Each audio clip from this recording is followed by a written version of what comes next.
introduction. Good morning, ladies and gentlemen. My presentation is addressed to the synthesis of zeolites from fly ash, controlling the crystallization process by in-situ ultrasound technique in real time, and studying the kinetics. First, let me give an answer why coal fly ash is used as feedstock to synthesize zeolites. Then let us follow the crystallization process for zeolite A and X, and let us have a look at the data obtained to build up the kinetics. Modifying the molar regime, I like to demonstrate exemplarily the interplay between nucleation and crystallization process with focus on the corresponding kinetics. If there is time enough, I like to show that zeolite X must not necessarily be the final product. Transformation of zeolite X into a phase-poor zeolite can take place. To synthesize zeolites, known from our experience, is complex and sophisticated and includes, of course, a nucleation step. But first, we should be clear about that my talk will cut out the step of nucleation in detail. That means on molecular level. This can be another lecture. We have to keep in mind that crystal growth implies a starting point T0. Time before is needed for structural ordering the nucleation step and triggered by the so-called supersaturation to feed crystal growth by silica and alumina. The periodic zeolite lattice will start when time setting is, of course, greater than T0.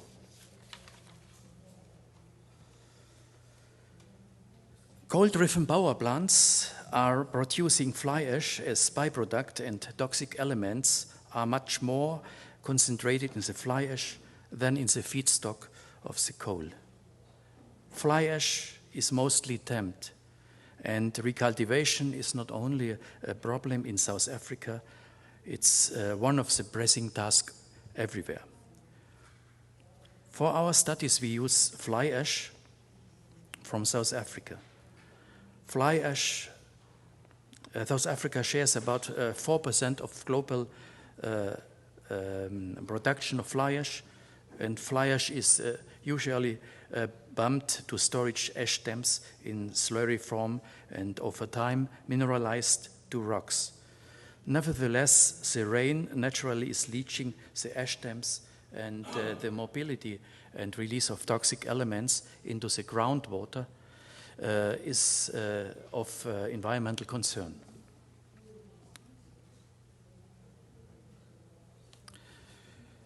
Utilization of fly ash is directing our attention to silica and alumina, which is needed to synthesize zeolites by alkaline conversion to obtain at best phase-poor zeolites with high yield, by minimized contamination, and finally at low cost and energy and engineering to compete with the natural zeolites and of those synthesized from poor chemicals. For this purpose, we use clear solution and extract it from fused fly ash. This was done by 550 centigrade for 1 hour, and this fused fly ash is then diluted in water, separated, and by filtration. For zeolite A, the molar ratio has to be adjusted by adding extra sodium aluminate. For zeolite X, as you can see, in our case, this was not necessary. Rough and fused fly ash can be easily distinguished by XRD and SEM images. After fusing the fly ash, sodium silicate and sodium aluminate are the results.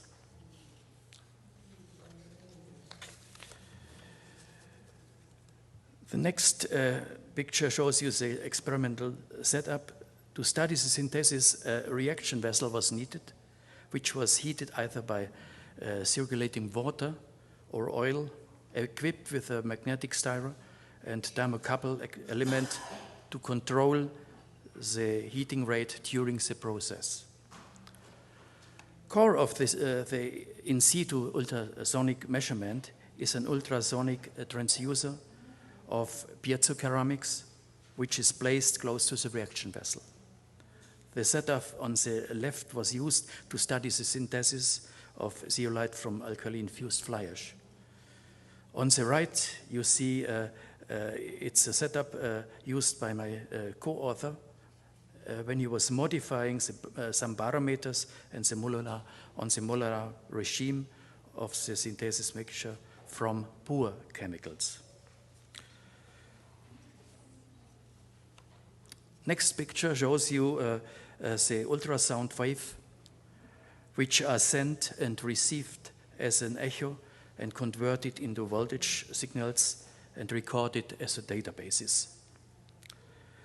Of interest are the changes of ultrasound attenuation monitored during the synthesis process, shown as first or second signal in A and C.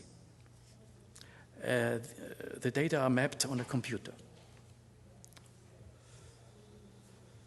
Here we see the normalized ultrasonic attenuation versus the synthesis time of fly ash based on clear solution and a simulated synthesis mixture. Both are corresponding to the temperature profile, shown in blue. And only for clear solution we can realize that a well-pronounced hump can be seen, which we will see later is influenced by aging. Aging was done at room temperature, and in advance the hump is increasing when the time of aging was increased. On the right, you can see that we extracted samples after different times for the purpose to study the SEM images. This was done after 150 minutes. After 200 minutes, we are climbing up to the hump. After 220 minutes, we reached the top of the hump. We recognized that the dissolution of smaller crystals between 220 and 240 minutes are feeding larger crystals. And finally, after 360 minutes, zeolite A is formed with well-chambered cubic morphology.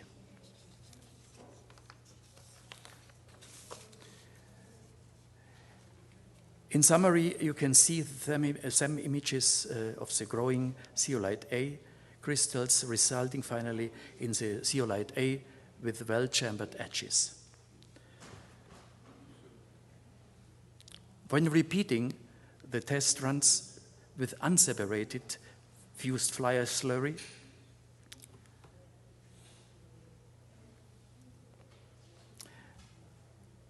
sorry, I must go back. We obtained zeolite A with perfect edges, or that is here, yeah, on the right. Studying the literature, we can see that the molar ratio of alumina and silica in the slurry during the hydrothermal process is a reason for that. To synthesize zeolite X, I remember there is no need to adjust the molar ratio.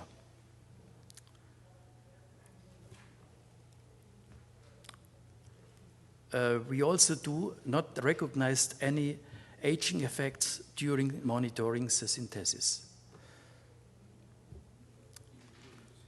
Crystals growth, as you can see from one of the former transparencies, follows a typical sigmoid increase.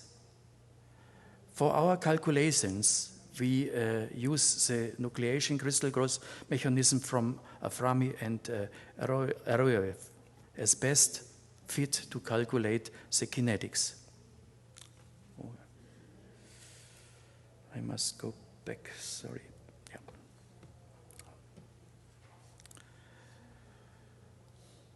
The value alpha is the fraction of the crystalline product based on XRD data and proportional to the attenuation of ultrasound.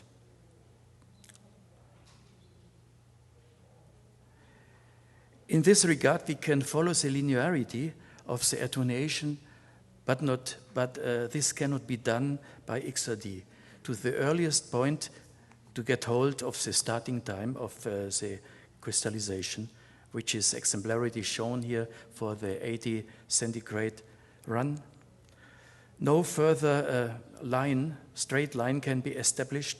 Therefore, we are sure that no separate germ is achieved in our system to survive.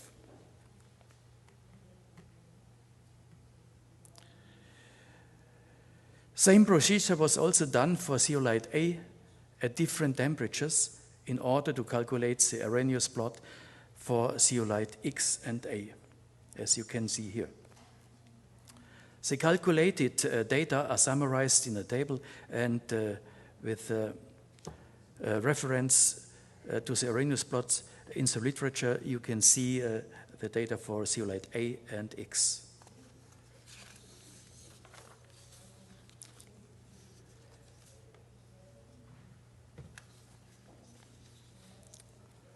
My co-author, Hassan Baza, studied the kinetics of zeolite A by variation of the molecular regime. Yeah? For this purpose, he used templated colloid dual synthesis mixtures, and the kinetics are very different. This I like to show you exemplarily for varying the amount of water. As we can see on the left, the increasing amount of water is increasing the nucleation period. And more or less, banded curves are the result of the kinetics on the right, proposing a two-step crystal growth, which means that crystallization must start at different places. Yeah.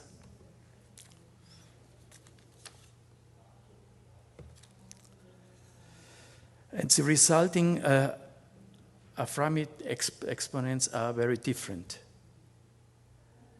and identified for a three-dimensional crystal growth between 2.5 to 3 and a one-dimensional crystal growth below. We should expect that the water, when it is increased for both Aframi experiments, finally should find a point to coincide with each other. In conclusion, kinetics show an important approach to study the impact on the nucleation period and the crystal growth by playing around with the synthesis and the reaction time. Sorry. But we can also see on the right that changes in the ion concentration around with the synthesis mixture.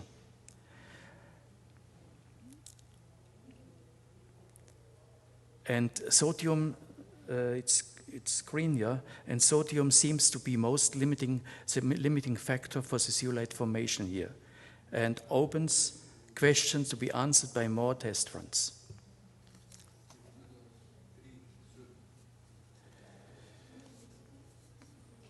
From the thermodynamic point of view, zeolite X as well as is a metastable phase which tends to phase transformation.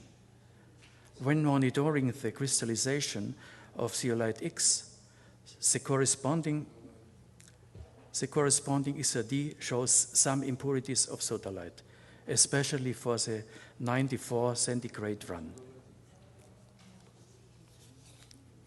We found that the reaction, temperature, and time are the controlling phase transformation to obtain finally poor phase zeolite with the impact on different morphologies which should be studied in more detail. Let me summarize. In-situ ultrasonic monitoring is a powerful tool to follow the hydrothermal formation of zeolites and to settle precisely extra necessary ex-situ research. Kinetic evaluation shows that in-situ diagnostic is an important approach to study the impact on nucleation period and crystal growth by variation of the synthesis mixture. We are convinced that the kinetic data obtained are a good basis to scale up laboratory tests. I like to thank the German Research Foundation for funding the studies, the DAD for funding a part of the experimental work done by Niklas, and I like to thank Alexandra for cooperation addressed to the phase transformation of zeolite X, and finally Leslie Patrick for the lignite coal fly ash from ESCOM.